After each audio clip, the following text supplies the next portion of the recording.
শিমুলতলি গ্রাম। শীতের রাত, কুয়াশায় চারিদিক একেবারে ঢেকে আছে। এমনিতেই অন্ধকার রাত, তার মধ্যে এই ঘন কুয়াশা যেন অন্ধকারকে আরো দ্বিগুণ বাড়িয়ে দিয়েছে। সবে বাজে মাত্র সন্ধে 7টা, তাতেই বাড়ির বাইরে মানুষের ছায়া পর্যন্ত খুঁজে পাওয়া দুষ্কর। এই গ্রামের ছোট বড় সব দোকানগুলো বন্ধ হলেও হরিশ কাকার চায়ের দোকান রাত 12টার আগে কখনোই বন্ধ হয় না। লোকটার শুকনো একহারা চেহারা, বয়স 50-এর কোঠায় পা দিয়েছে। তবে বয়স 50 হলেও লোকটি এখনো অবিবাহিত। পরনে একটা গেঞ্জি আর একটা টুকরো ধুতি। শীত হোক বা গরম, তাকে এই রূপেই সব সময় দেখতে পাওয়া যায়। হরিশ কাকা এই গ্রামের সবচেয়ে পুরনো চায়ের দোকানদার। তিনি অনেক ছোটবেলা থেকেই এই দোকানটি চালাচ্ছেন। বেশিরভাগ সময় গ্রামের ছেলেপুলেরা সবাই তার দোকানেই আড্ডা দিয়ে থাকে। রাত ঠিক 9টায় রাজেশ, ঋষি, দুই বন্ধু হরিশ কাকার চায়ের দোকানে বসে চা খাচ্ছিল আর আড্ডা দিচ্ছিল। এমন সময় তাদের আরেক বন্ধু অজিত সেখানে এসে উপস্থিত হলো। অজিতকে আসতে দেখে ঋষি তাকে উদ্দেশ্য করে বলল, কিরে অজিত, তোর আসতে এত দেরি হলো যে? তোর বিয়ে করার পর থেকে আসতে এত দেরি হচ্ছে, কি ব্যাপার বলতো? আরে বুঝছিস না, বউয়ের আঁচলের নিচ থেকে বের হতে চায় না। কি সব বলিস তোরা? নিজেরা যখন বিয়ে করবি তখন ঠিক বুঝবি। কাকা, এক কাপ চা দিন তো। চা নিয়ে অজিত পাশে থাকা বেঞ্চটির ওপরে বসল। তারপর চায়ের মধ্যে একটা দীর্ঘ চুমুক দিয়ে বলল,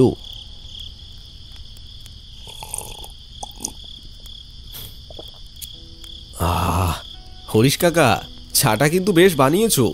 হরিশ কাকার চা বরাবরই খুব ভালো হয়, সেটা সবাই জানে। তুই কথা ঘোরাচ্ছিস কেন সেটা বল। তুই বউকে বেশি ভয় পাস নাকি ভূতকে? বউকে তো ভয় পাই না, বাকি থাকলো ভূত। সেটাকে তো কোনোদিন চোখেই দেখিনি, শুধু গল্প আর কাহিনীতেই শুনেছি।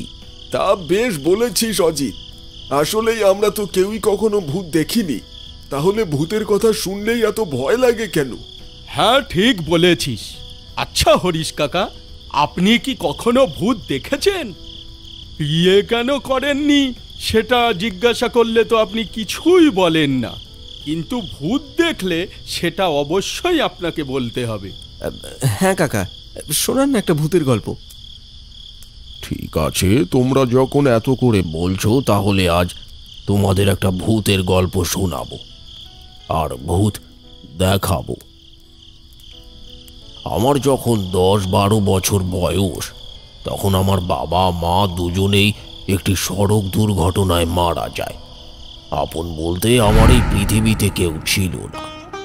প্রথমে লোকেদের বাসায় চেয়ে চেয়ে খাবার খেতাম। কেউ খাবার দেয়, আবার কেউ দূর দূর করে তাড়িয়ে দেয়।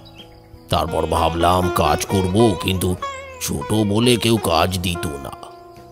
বাবার দেওয়া ছোট্ট একটা বাড়ি ছাড়া আমার আর কিছুই ছিল না।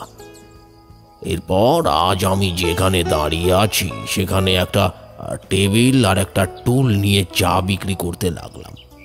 সাথে স্কুলের পড়াশোনাও চালিয়ে যেতে লাগলাম। সকালে চা বিক্রি করে স্কুলে যেতাম, আবার স্কুল শেষ করে দোকানে বসতাম। অত্যন্ত অসহায় মানুষগুলো যে নিজের চেষ্টায় কিছু করতে পারে, সেটা এই নিষ্ঠুর সমাজকে আমি দেখিয়ে দিতে চেয়েছিলাম। আমি যখন 8ম শ্রেণী থেকে 9ম শ্রেণীতে সবে মাত্র উঠেছি, তখন নীরু নামে একটি মেয়ের সাথে আমার পরিচয় হয়। পরিচয় বললে ভুল হবে, মেয়েটি আমার সাথে একই স্কুলে পড়তো। আমি সেদিনের আগে মেয়েটির দিকে হয়তো কখনো খেয়াল করে দেখিনি। নীরুও আমার মতন অত্যন্ত অসহায় ছিল। তার মামাই তাকে ছোট থেকে বড় করেছে। সেদিন মেয়েটি আমার দোকানের সামনে দাঁড়িয়ে আমাকে একটা ডাক দিল। এই যে শুনছো? তার দিকে চোখ পড়তেই আমার বুকের ভেতরের মেশিনটা যেন হাই স্পিডে ঘুরতে লাগলো। তার ঘন কালো চুলগুলো মুখের ওপর দুলছিল, আর তার ভ্রুর মাঝখানের টিপ যেন তার সৌন্দর্যকে আরো বাড়িয়ে দিয়েছিল। আমাকে ডাকছিলে? হ্যাঁ, বলছিলাম স্কুলে যাবে না, চলো দুজনে একসাথে যাই। আমি যেন এমন একটা প্রস্তাবের জন্য প্রস্তুত ছিলাম না, তাই আমতা আমতা করে নীরুকে বললাম, হ্যাঁ হ্যাঁ যাব, ঠিক আছে চলো যাই। এতটাই অবাক হয়েছিলাম যে দোকান খোলা রেখেই নীরুর সাথে সেদিন স্কুলে চলে যাই। এরপর থেকে নীরু প্রতিদিন সকালে আমার চায়ের দোকানে আসতো। দোকানে বসে এক কাপ চা খেয়ে তারপরে আমাকে সঙ্গে নিয়ে স্কুলে যেত। ধীরে ধীরে আমাদের মধ্যে একটা প্রেমের সম্পর্ক তৈরি হয়। আমি নীরুকে যতটা না ভালোবাসতাম, নীরু আমাকে তার চেয়ে অনেক বেশি ভালোবাসত। জানো তো হরিশ, তোমার হাতের চায়ে জাদু আছে। তুমি এই গেঞ্জি আর ধুতি পরে যখন চা তৈরি করো, তখন তোমাকে দেখতে না দারুণ মিষ্টি লাগে। সব সময় এরকমই থেকো। আমাদের দিনগুলো বেশ ভালোই কাটছিল। স্কুল শেষ করে আমি কলকাতা বিশ্ববিদ্যালয়ে চান্স পাই। ভালো একটা চাকুরির আশায় চলে গেলাম কলকাতায়। নীরুও দ্বিমত করেনি, সেও চেয়েছিল আমি ভালো একটা চাকুরি করে তারপর তাকে বিয়ে করি। এখন যেরকম ফোন আছে, তখন তো আর ফোন ছিল না। আমরা মাঝে মধ্যেই চিঠি আদান প্রদান করতাম। পড়াশোনার চাপে 1 বছর গ্রামে আসতে পারিনি। 1 বছর পরে যখন বাড়িতে ফিরলাম, পথে আমার সাথে দেখা হয় রঘুর। রঘু আমার বাল্য বন্ধু, একসঙ্গেই পড়াশোনা করেছিলাম আমরা। রঘু আমাকে দেখেই বলল, আরে কিরে দোস্ত, কেমন আছিস? এই তো রে, ভালো। তারপর তোর কি খবর বল? আমি ভালো আছি। আচ্ছা দোস্ত, তুই কি নীরুর বিষয়ে কিছু শুনেছিস? আমি তো এখন নীরুর বাড়ি যাচ্ছি। 3 মাস থেকে অনেক চিঠি লিখেছি, কিন্তু সে চিঠির কোনো উত্তর দিচ্ছে না। আরে নীরুর তো বিয়ে হয়ে গেছে পাশের গ্রামের প্রধানের ওই পাগল ছেলেটার সাথে। আর কি কি বলছিস তুই? এই না না না, তুই ভুল কিছু শুনেছিস। আমি এক্ষুনি যাব নীরুর কাছে। আরে হরিশ, আমার কথা তো শোন। আরে দাঁড়া হরিশ, দাঁড়া, আমার কথাটা শোন। রঘুর কথা শুনে আমার মাথায় যেন আকাশ ভেঙে পড়ল। আমার নিঃশ্বাস যেন বন্ধ হয়ে আসছিল। গ্রামের রাস্তা সন্ধে হয়ে এসেছে, আশেপাশে কোনো গাড়ি ঘোড়াও নেই। আমি পাগলের মতন দিশেহারা হয়ে নীরুর শ্বশুর বাড়ির দিকে ছুটলাম। আর বারবার একটা কথাই ভাবছিলাম, নীরু আমার সাথে এটা করতে পারলো?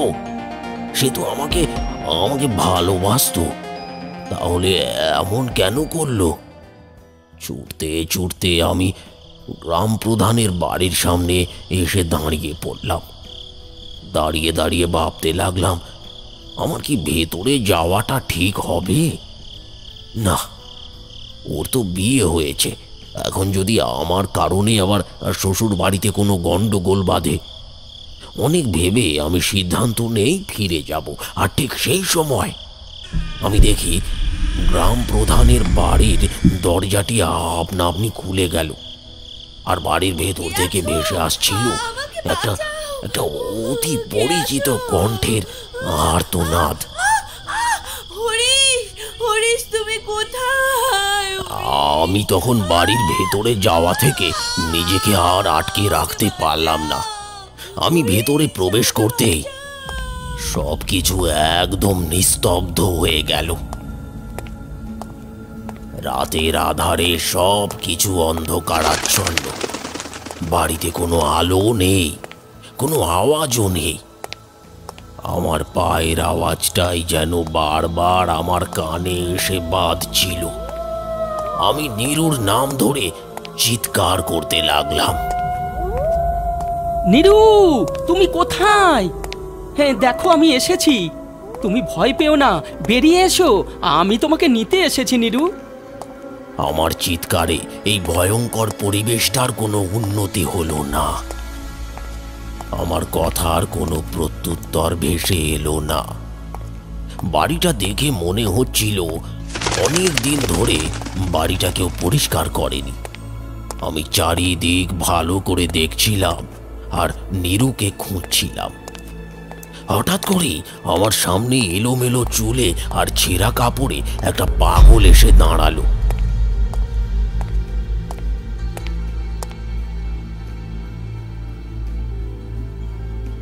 তারপর সে বলল, চলে যা,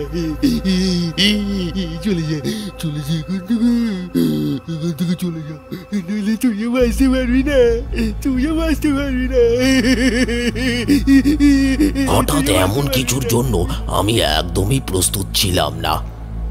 ভয়ে যেন আমার গলা শুকিয়ে গেল, আর আমার শরীর ঘামতে লাগলো। পাগলটি কথাগুলো বলে ভয়ঙ্কর একটা হাসি দিয়ে ও অন্ধকারের মাঝে হারিয়ে গেল। আর আমি ঠায় দাঁড়িয়ে রইলাম সেইখানে। আমি শেষবারের মতন নীরুর নাম ধরে আবার ডাকলাম, নীরু, নীরু, তুমি কি এখানে আছো? নীরু! কিন্তু আমি তো স্পষ্ট শুনেছি নীরুর আওয়াজ। সে সাহায্যের জন্য চিৎকার করছিল। তাহলে কি আমি ভুল শুনেছি? মনের ভুল মনে করে আমি ফিরে আসার সিদ্ধান্ত নিলাম। আমি ফিরেও আসছিলাম, কিন্তু হঠাৎ করে কেউ পেছন থেকে আমার হাতটি টেনে ধরল। আমি সাহস পাচ্ছিলাম না পেছনে তাকানো। তারপরে নীরু মনে করে সাহস জুগিয়ে আমি পেছন ফিরে তাকালাম। আর তারপরে যা দেখলাম তা দেখে আমি ভয়ে মাটিতে পড়ে যাই। নীরু, তুমি? তোমার একই অবস্থা? তোমার এই অবস্থা কে করেছে?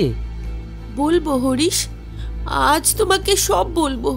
তোমাকে সব বলবো বলেই তো তোমার পথ চেয়ে বসেছিলাম এতদিন। আজ থেকে প্রায় 7 মাস আগের ঘটনা। আমি সেদিন পোস্ট অফিস থেকে তোমার চিঠি নিয়ে বাড়ি ফিরছিলাম। পথে আমার সাথে দেখা হয় গ্রাম প্রধানের। আই মেয়ে, শোনো। হ্যাঁ, বলুন। তুমি কার মেয়ে?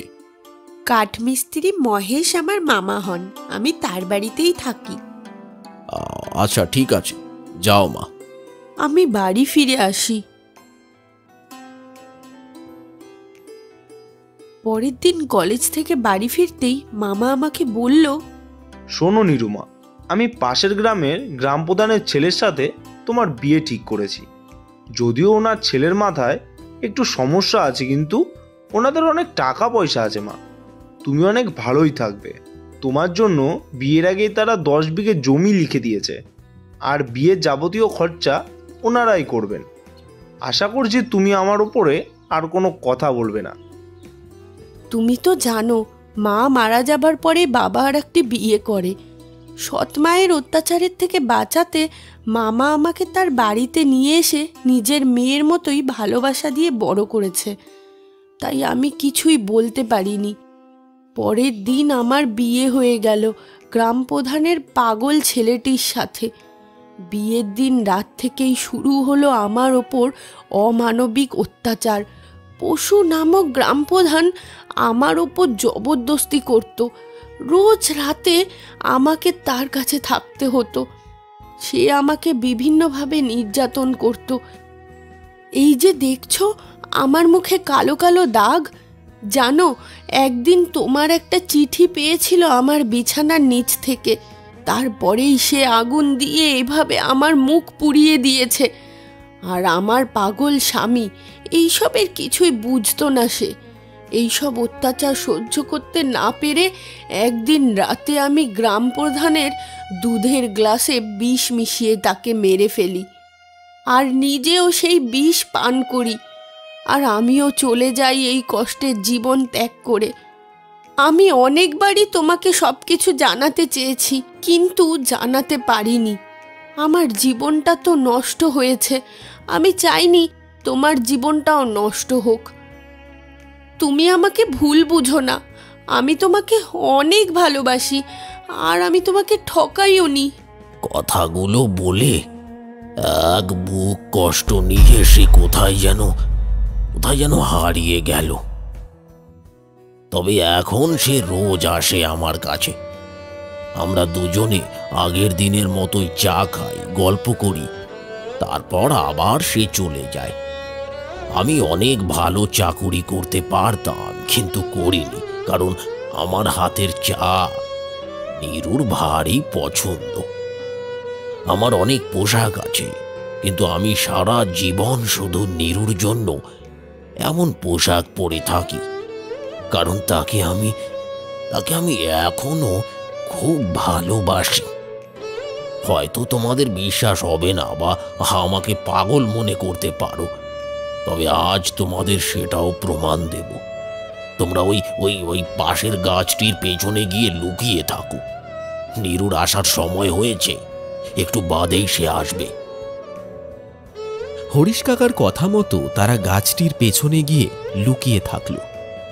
খানিকক্ষণ বাদে দেখা গেল সুন্দর একটি মেয়ে হরিশ কাকার চায়ের দোকানে এসে বসেছে। তারপর তারা দুজনে চা খেতে খেতে অনেকক্ষণ গল্প করল। তারপর মেয়েটি কোথায় যেন মিলিয়ে গেল। সত্যিকারের ভালোবাসা এরকমই সুন্দর হয়।